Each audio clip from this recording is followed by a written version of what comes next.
भागवत जी के दशम स्कंद में चतुर्दश अध्याय में ब्रह्मा जी द्वारा की गई भगवान की स्तुति, उसका वर्णन चल रहा है।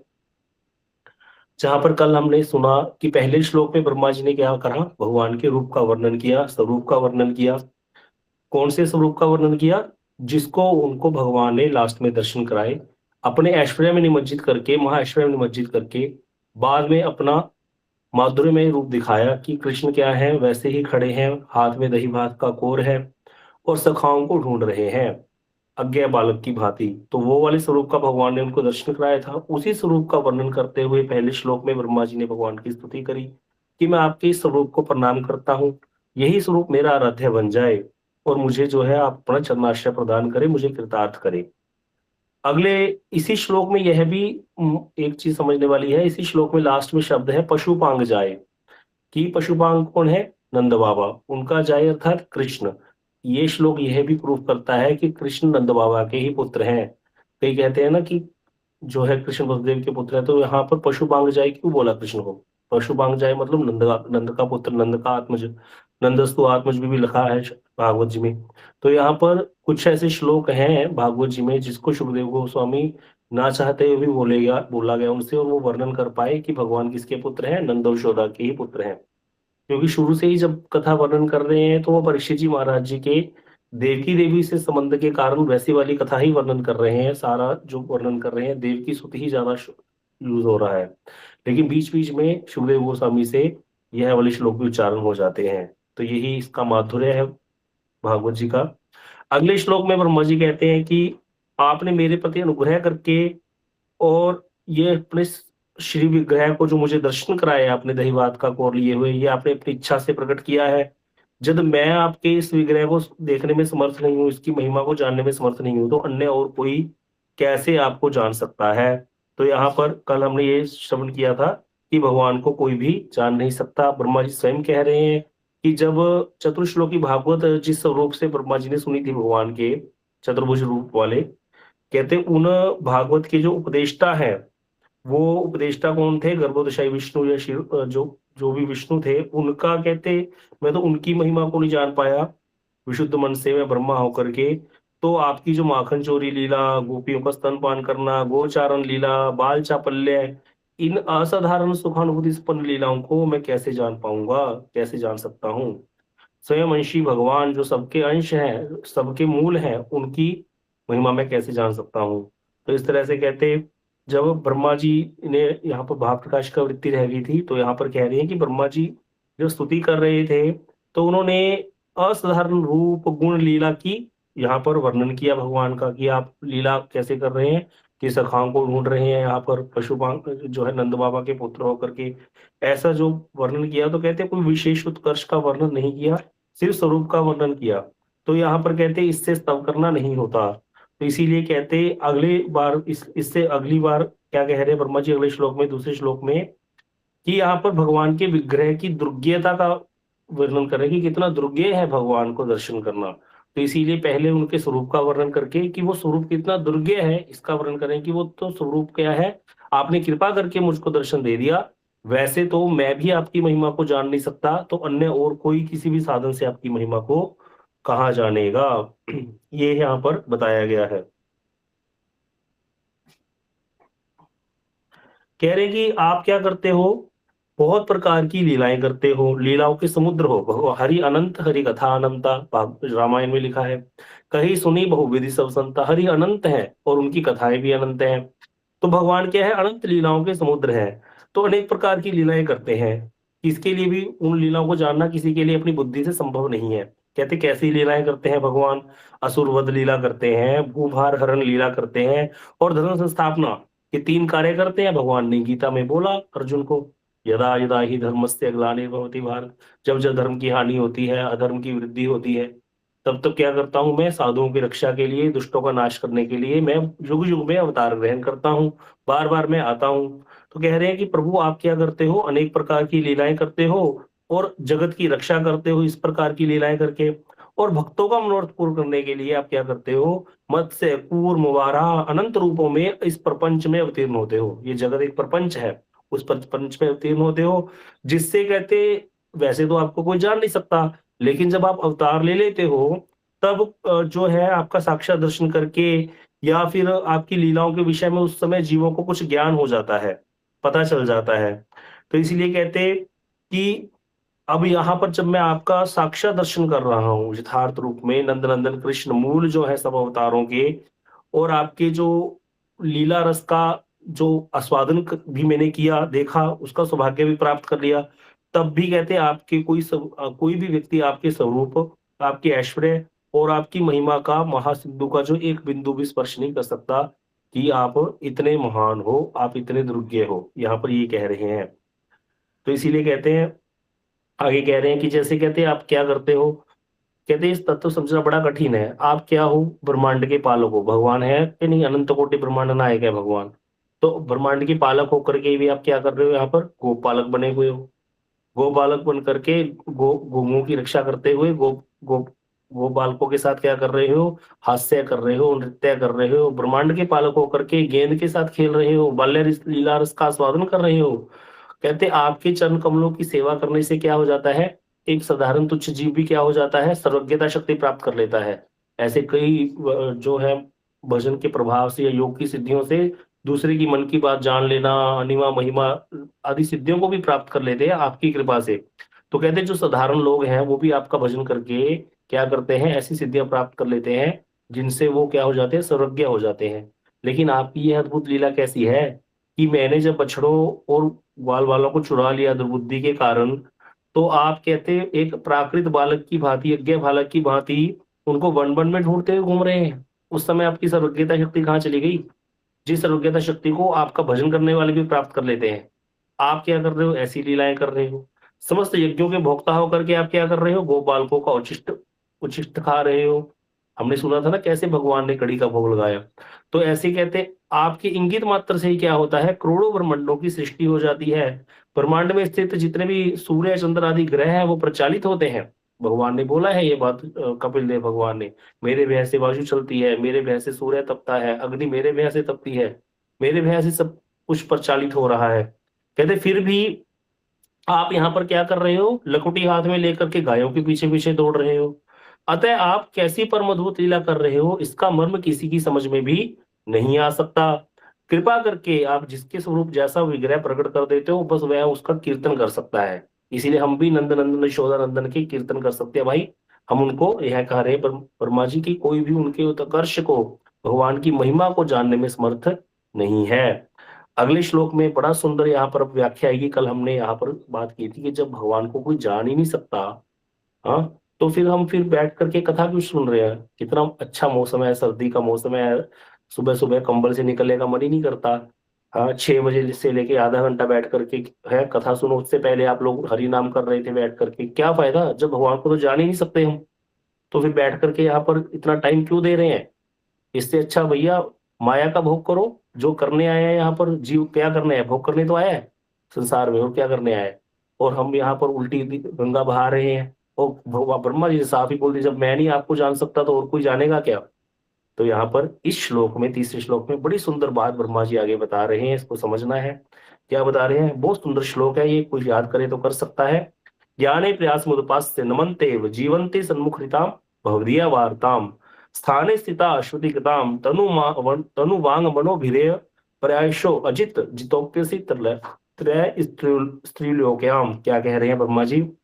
कहते प्रभु जो इंद्रियों से उत्पन्न ज्ञान है, इंद्रियों से उत्पन्न ज्ञान क्या होता है? जैसे आंख से हम देख सकते हैं, कान से हम सुन सकते हैं, हाँ, और आपके जो इंद्रियों से उत्पन्न ज्ञान के द्वारा जो भगवत स्वरूप है, भगवान का स्वरूप है और भगवान का ऐश्वर्य है और भगवान की महिमा को जानने का प्रयास इंद्रियों से, ये त्याग करके, पूर्ण रूप से त्याग करके जो व्यक्ति अपने अपने आश्रम में, बड़ा सुंदर भेजा लिख के किसी ने, अपने अपने आश्रम में या फिर साधुओं के समीप में रह करके उनके मुख से उच्चारित कथा और उनके सानिध्य मात्र से स्वतः ही कान में प्रविष्ट होने वाली आपकी नाम गुण रूप लीला पर कथाओं का जो तन मन और वचन के द्वारा सत्कार करते करते जीवन धारण करते हैं, उनके द्वारा कोई दूसरा कर्म नहीं भी किए जाने पर त्रिलोकी में आप उनके द्वारा क्या हो? जीत लिए जाते हो। यद्यपि आप क्या हो? अजित हो। भगवान का एक नाम अजित है, भगवान को कोई जीत नहीं सकता।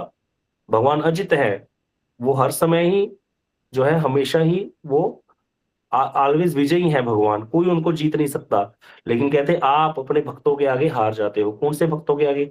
जो इंद्रियों के द्वारा आपको जानने का प्रयास नहीं करते, अपनी जड़ इंद्रियों के द्वारा सारे प्रयास छोड़ करके क्या करते हैं, उस जगह पर जाकर के बैठ जाते हैं जहां आपकी कथा होती है, जहां आपके नाम रूप गुण लीला का चर्चा होती है।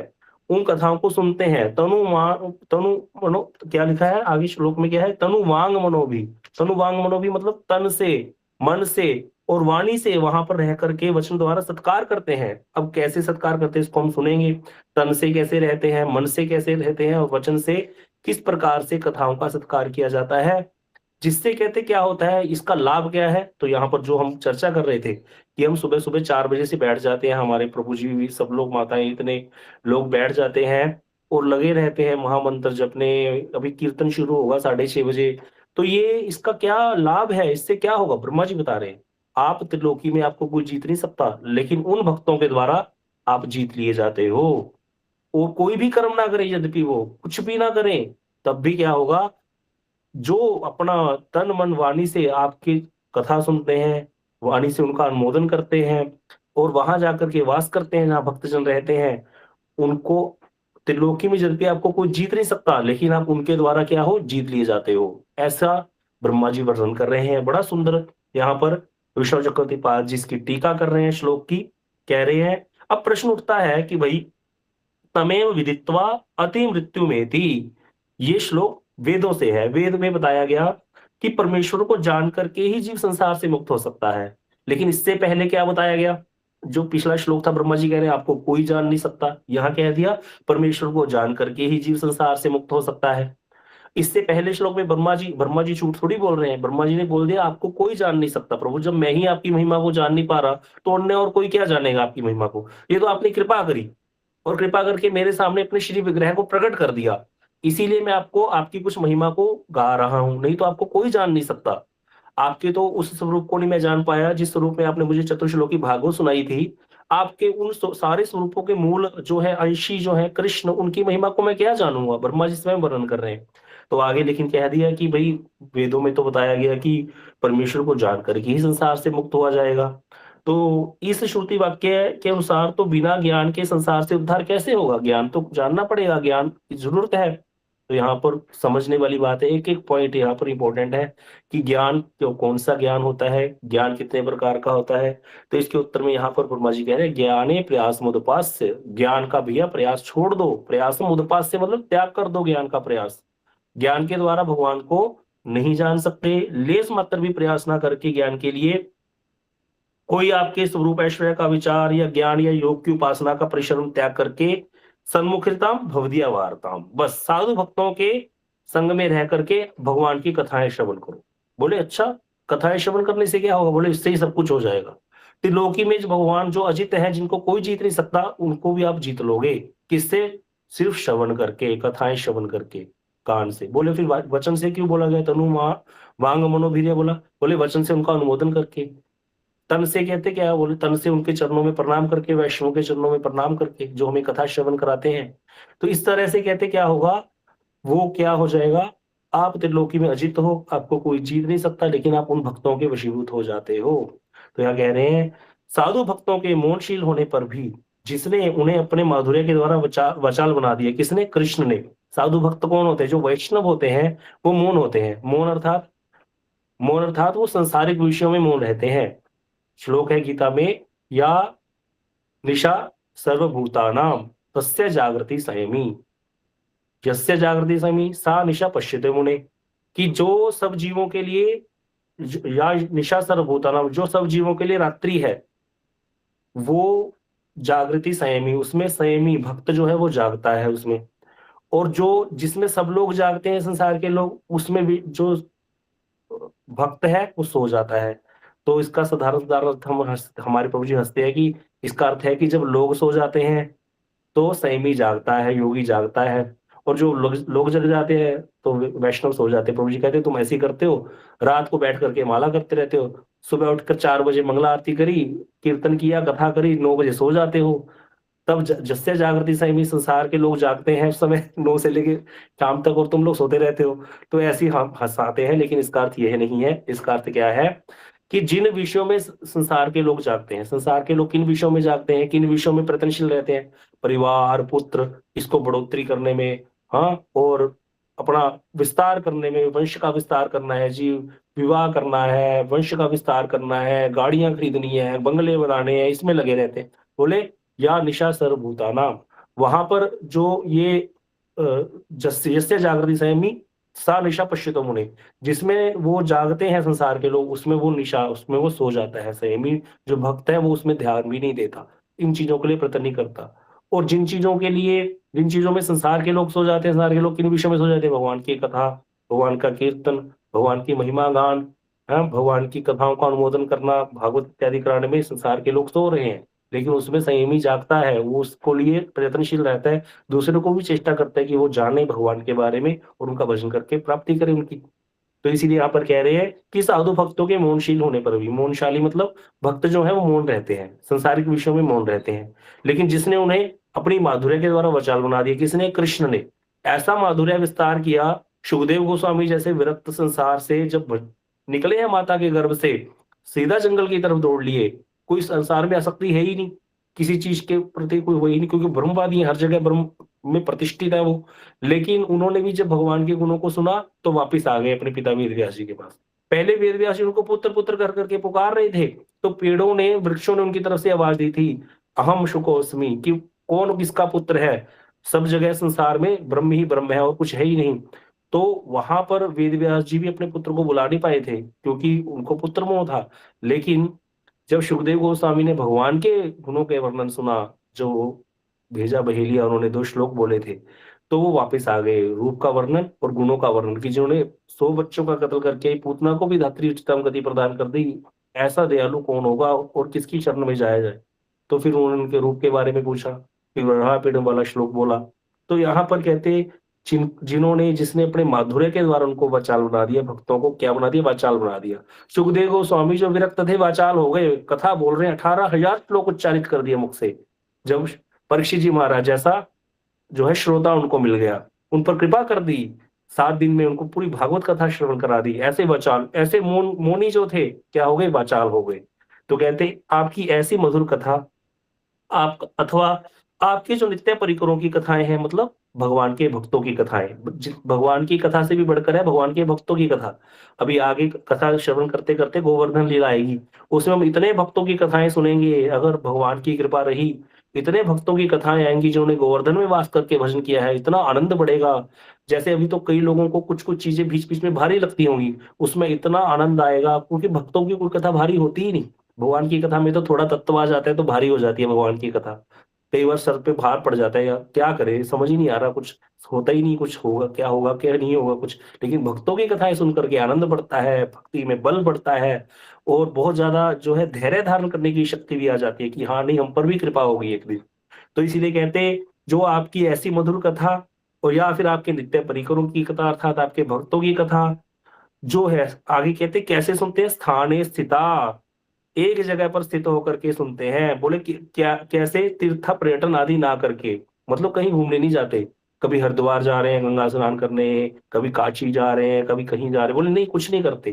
केवल साधुओं के निवास स्थान पर ही रहकर, जहां वृंदावन में साधु रहते हैं, या वृंदावन में नहीं तो कहीं भी साधु रहते हैं, जहां पर वैष्णव रहते हैं, शुद्ध भगवान का भजन करने वाले, भगवान की कथा सुनाने वाले, श्रुतिगता, उनके सानिध्य मात्र से ही, मात्र में ही कहते रहते हैं, और स्वतः ही कानों में प्रविष्ट होने वाली कथाओं का तन मन वचन के द्वारा आरंभ से परिसमाप्ति तक जो आदर करते हैं, शुरू से लेकर के अंत तक जो कथा श्रवण करते हैं, ऐसे तन कहने से जैसे दोनों हाथों से मस्तक द्वारा भूमि को स्पर्श पूर्वक प्रणाम करना, भगवान को प्रणाम करना, भगवान के भक्तों को प्रणाम करना। हम लोग मठ जाएंगे अभी थोड़ी देर में, जाकर के वहां वैष्णव को प्रणाम करेंगे, प्रभु जी को प्रणाम करेंगे, ठाकुर जी को प्रणाम करेंगे, फिर बैठ जाएंगे कथा श्रवण करने वहां। फिर कथा निकलेगी, प्रभु जी के मुख से उच्चारित होगी कथा, उसको श्रवण करेंगे। तो कहते हैं ऐसे, और कृष्ण कथा श्रवण के उद्देश्य से जितने भी उपस्थित वैष्णव है उनको प्रणाम करना। इस प्रकार कहते हैं फिर वाणी से, और वाणी से क्या करेंगे? जो सुनी हुई कथा है उसको निश्चिता बुद्धि से मन के द्वारा जो सत्कार करते हैं, अच्छा आज तो बड़ी सुंदर कथा सुनने को मिली। बाद में अभी जैसे 6:30 के बाद जब फ्री हो जाएंगे कीर्तन करके, तो दिमाग में आएगा, अरे अच्छा ब्रह्मा जी ने इतना सुंदर श्लोक बोला, कितना बल बढ़ा दिया हमारा, कि देखो जो ऐसे कथाओं को निश्चिता बुद्धि से बाद में क्या करते हैं, सत्कार करते हैं, मनन करते हैं उस कथा का बाद में बैठ करके, कहते हैं, और कथाओं के अनुसार जीवन धारण करते हैं। कथाओं के अनुसार जीवन धारण करना अर्थात, अभी तो कल सुना था भगवान को जान नहीं सकता कोई, लेकिन अभी ब्रह्मा जी ने बल प्रदान कर दिया, बोले नहीं, सुनते रहो कथाएं, जिसको कोई जीत नहीं सकता वो तुम्हारे वशीभूत हो जाएगा। अच्छा, इसका अर्थ हम कथा श्रवण करेंगे, हम क्या करेंगे, बैठ करके नाम जप करेंगे मिल करके, और बैठ करके कीर्तन भी करेंगे। तो ऐसे जीवन धारण करते हैं वे लोग, अन्य कोई भी कर्म ना करे, कुछ भी ना करे वो व्यक्ति, कर्म ना करे अर्थात जो करने ना जाए। भाई कर्म करना जरूरी है, तभी तो पैसा आएगा, घर बार चलेगा, बोले कुछ भी ना करे दोष हो जाएगा, बोले कुछ भी नहीं करेगा, बोले कुछ नहीं होता। आप अजित हो भगवान को कहते हैं, तथापि हे अजित, यद्यपि त्रिलोकी में कोई भी आप पर विजय प्राप्त नहीं कर सकता, परंतु ऐसे भक्त प्राय ही आपको जीत लेते हैं, आप उनके वशीभूत हो जाते हो।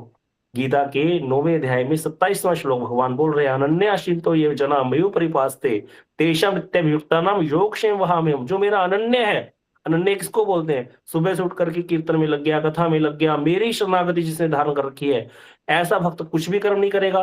बोले कोई कर्म नहीं करेगा, तो बोले उनका योग और क्षेम मैं वहन करता हूँ। योग क्षेम वहां का अर्थ होता है उनको जो भी रोटी दाल कपड़ा इत्यादि जो भी चाहिए, वस्तु चाहिए, 3 चीजें तो चाहिए व्यक्ति को, रोटी कपड़ा और मकान, रहने के लिए घर चाहिए, खाने के लिए रोटी चाहिए, पहनने के लिए वस्त्र चाहिए, 3 वस्तुएं तो चाहिए ही चाहिए, और कुछ भी ना भी करो भाई, कुछ तो तन ढकने के लिए चाहिए। भगवान कहते हैं योग क्षेम वहां में हम, उनकी सारी वस्तुओं को योग अर्थात इकट्ठी करने का जिम्मेवारी मेरी, क्षेम अर्थात उसकी रक्षा करना। भाई घर बना लिया, उसकी रक्षा भी तो करनी पड़ती है, बोले उसको कोई चिंता नहीं है, रक्षा उसकी मैं करूंगा, भगवान कहते। और वहां में मैं स्वयं वहन करके लेकर जाता हूँ, स्वयं ढोता हूँ जा करके। इसके पीछे भी एक बड़ी सुंदर कथा है, अभी समय बचा तो आपको सुनाएंगे। तो कहते हैं ऐसे भक्तों के द्वारा, यद्यपि आप अजित हो, लेकिन ऐसे भक्तों के द्वारा आप जीत लिए जाते हो, वशीभूत कर लेते हैं आपको। लेकिन कहते हैं जो ज्ञान के द्वारा मुक्ति प्राप्त करते हैं वे आपको वशीभूत नहीं कर सकते। इसीलिए ब्रह्मा जी ने क्या बोला, ज्ञाने प्रयास मुतपास्ते, मतलब आप कहोगे अभी तो हम क्या कर रहे हैं, अभी भी तो हम ज्ञान ही प्राप्त कर रहे हैं कि हाँ भाई कथा सुननी चाहिए, ये भी तो एक प्रकार का ज्ञान है। ये ज्ञान 2 प्रकार का होता है, कौन कौन सा, एक होता है निर्विशेष ब्रह्म ज्ञान और एक होता है भगवत ज्ञान। तो निर्विशेष ब्रह्म ज्ञान अर्थात भगवान निर्गुण है, निराकार है, उनका कोई रूप नहीं है, मैं भी भगवान ही हूँ, मैं भी ब्रह्म हूँ, ये है निर्विशेष ज्ञान। इस ज्ञान को जो है इस ज्ञान के प्रयास को प्रत्याग करने की बात कर रहे हैं ब्रह्मा जी, कि ज्ञाने प्रयास मुदपास्य, निर्विशेष ब्रह्म ज्ञान का प्रत्याग करके, और कौन से ज्ञान के लिए प्रयत्न कर रहे हैं, ज्ञान के लिए प्रयत्न नहीं कर रहे बेसिकली, वो तो कथा सुन रहे हैं, कथा से भी तो ज्ञान हो रहा है ना एक प्रकार का, उसको कहते हैं भगवत ज्ञान, भगवान के स्वरूप का ज्ञान, भगवान की लीलाओं का ज्ञान।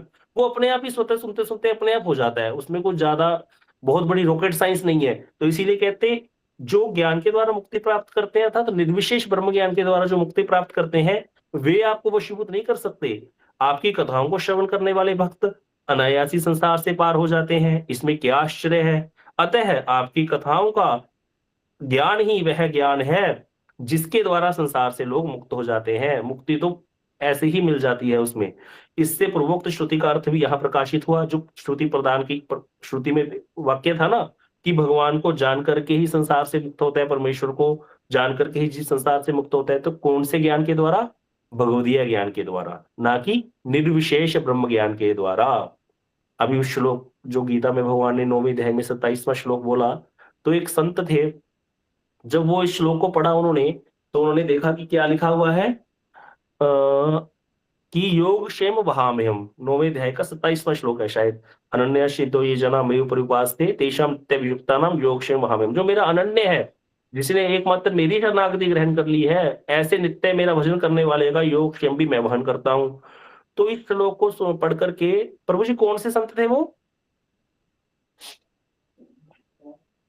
जिन्होंने उस पे पेन मार दिया था, जयदेव गोस्वामी। जयदेव गोस्वामी एक संत हुए हैं, उन्होंने जब ये श्लोक को पढ़ा तो उनको लगा योगक्षेम वहां में, अर्थात भगवान कहते मैं वहन करता हूं, तो ऐसा कभी नहीं हो सकता। भगवान क्यों वहन करेंगे, भगवान क्या है, अनंत कोटि ब्रह्मांड नायक है। अर्जुन मिश्र जी, बिल्कुल सही बात, गलत बोल गए थे, जयदेव गोस्वामी नहीं, अर्जुन मिश्र है।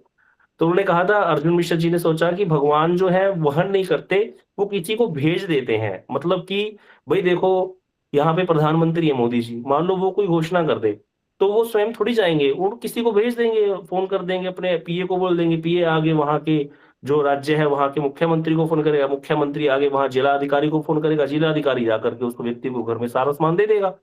तो यहाँ पर भगवान क्यों देने चले जाएँगे? तो भगवान उस उन्होंने क्या किया, वहाँ में हम की जगह दहा में हम कर दिया, कि मैं जाकर के उनको प्रोवाइड करवा देता हूँ। ये श्लोक उनको लगा किसी ने ऐसी ज़्यादा भाव में आकर के चेंज कर दिया, तो इसीलिए उन्होंने पेन से काट करके वहाँ पर दहा में हम कर दिया। जो अर्जुन मिश्र जी हैं, वहाँ में हम की जगह कि वहन करता हूँ ऐसा नहीं, दहा में हम। जो दहा में हम कर दिया, तो वो तो चले गए स्नान करने। इतने में उनके घर में एक पीछे से बालक आया। सर पे सारा सीधा सामान लेकर के, क्योंकि घर में उनके कुछ भी नहीं था, आटा, दाल-चावल इत्यादि।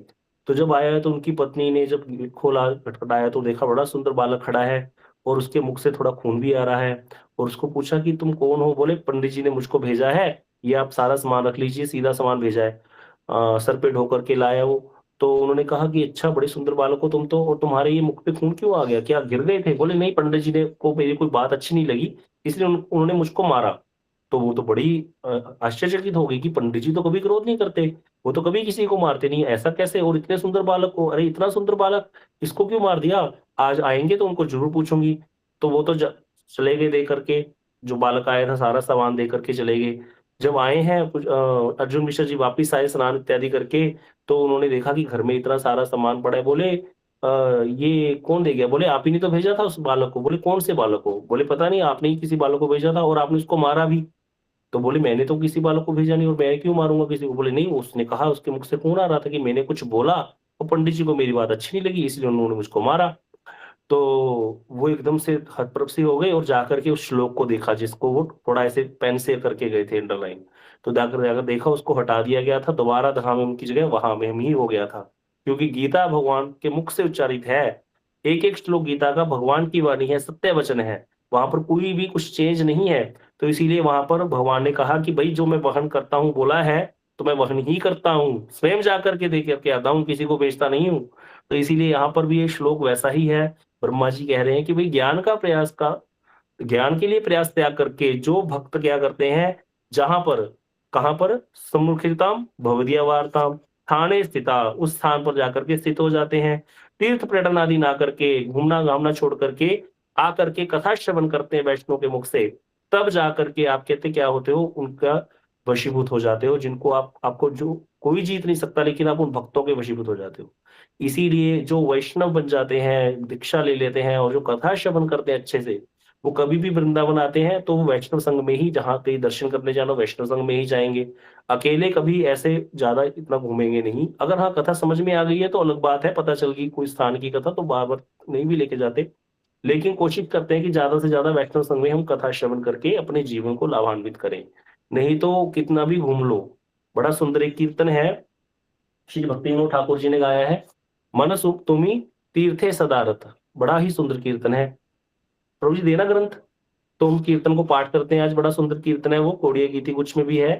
हमारी जो दूसरे मठ से प्रकाशित है मोटी वाली गीति उसमें है, मन तुम्ही तीर्थे सदा रत। अगर आप इसको निकालना है तो निकाल लीजिए।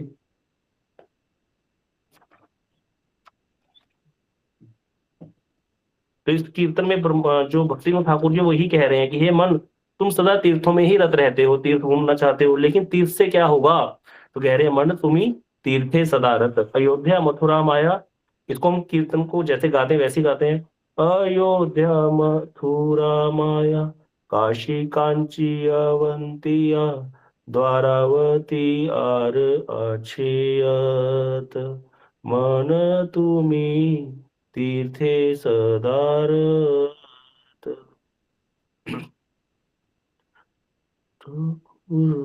तुम्ही चाह भ्रमी वारे, ए सकल बारे बारे, मुक्ती लाभ करीवार तरे, से केवल तव भ्रम निरर्थक परिश्रम, चित्त स्थिर तीर्थे नाही करे,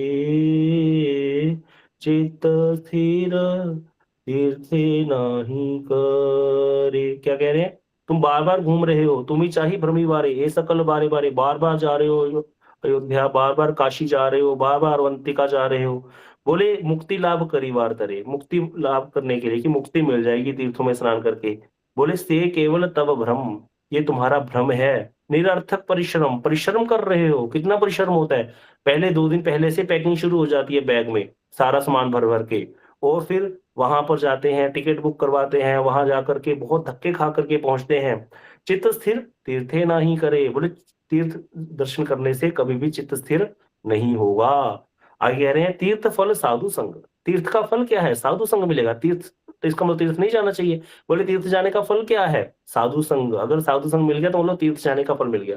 साधु संगे अंतरंग, साधु संग अंतरंग मिल गया जब श्री कृष्ण भजन मनोहर, कृष्ण का भजन होगा वहां पर साधु संग में। यथा साधु तथा तीर्थ, साधु में जा, साधु मिल गए, वैष्णव मिल गए तो तीर्थ ही मिल गए। स्थिर करी निज चित्त, अपना चित्त स्थिर करो। साधु संग कर निरंतर, हर समय साधु संग करो। जे तीर्थ वैष्णव नहीं, जिस तीर्थ पे वैष्णव नहीं है, से तीर्थे नहीं गए, उस तीर्थ पे जाने का कोई लाभ नहीं है। की लाभ हाटिया दूर देश, इतना दूर जाने का फायदा क्या। यथाय वैष्णवन से स्थान वृंदावन, जहां वैष्णव है वही स्थान वृंदावन है। से स्थाने आनंद आशीष, वहीं पर आनंद मिलेगा पूरा। आगे कह रहे कृष्ण भक्ति यही स्थान है, मुक्ति दासी से ही खाने, जहां पर भगवान की भक्ति है वहां दासी है मुक्ति। सलिल यथाय तथाय मंदाकिनी, वहां गंगा की धारा बहती है। गिरी तथा गोवर्धन, वो स्थान, वहां पर कोई पर्वत है तो वो गोवर्धन है। भूमि तथा वृंदावन, जहां वैष्णव वास करते हैं वो भूमि वृंदावन है। आविर्भूता आपने हलादनी, वहां पर ही राधा जी की कृपा, हलादनी शक्ति जो है उनकी आनंद बरसेगा। इसीलिए विनोद भक्ति ठाकुर जी कहते हैं भैया भरमिया की फल पाई, भ्रमण करते करते क्या फल पाओगे, वैष्णव सेवन मोर व्रत, वैष्णव की सेवा ही मेरे जीवन का व्रत है। क्योंकि वैष्णव के संग से ही भगवान की कथा हमको श्रवण करने को मिलेगी। क्षमा चाहते हैं समय हो गया, लेकिन ये बड़ा ही सुंदर कीर्तन श्री भक्तिनोद ठाकुर जी ने लिखा है, गीति गुच्छ के 300 नंबर पेज पे है। आप इसको जो है पढ़ सकते हो। बड़ा ही सुंदर कीर्तन है कि भाई तीर्थाटन करने से क्या होगा, तीर्थाटन त्याग करके साधु संग में ये कथा सुन लो। तो जो हम लोग कर रहे हैं, कल तो शंका आ गई थी, ब्रह्मा जी कहते हैं आपको तो कोई जान ही नहीं सकता, तो फिर जब जान ही नहीं सकते तो क्यों लगे पड़े हैं इतना कुछ कर रहे हैं। बोले नहीं, जो ये कथाएं श्रवण करते हैं, जो ये नाम जप कर रहे हो, जो कीर्तन शुरू होगा अभी थोड़ी देर में, ये सब कुछ प्रदान कर देगा हमको। कोई कर्म करने ना भी जाए तो भगवान आकर के आपको सामान ढोके जाएंगे, कोई चिंता नहीं है, लेकिन भजन करो बस। तो इसीलिए हमें क्या है, इसी प्रकार लगे रहना है। गौर प्रेमानंदे हरि हरि बोल। वांछा कल्पतरुभ्यो कृपा सिंधुभ्यो पतितानां पावनेभ्यो वैष्णवेभ्यो नमः।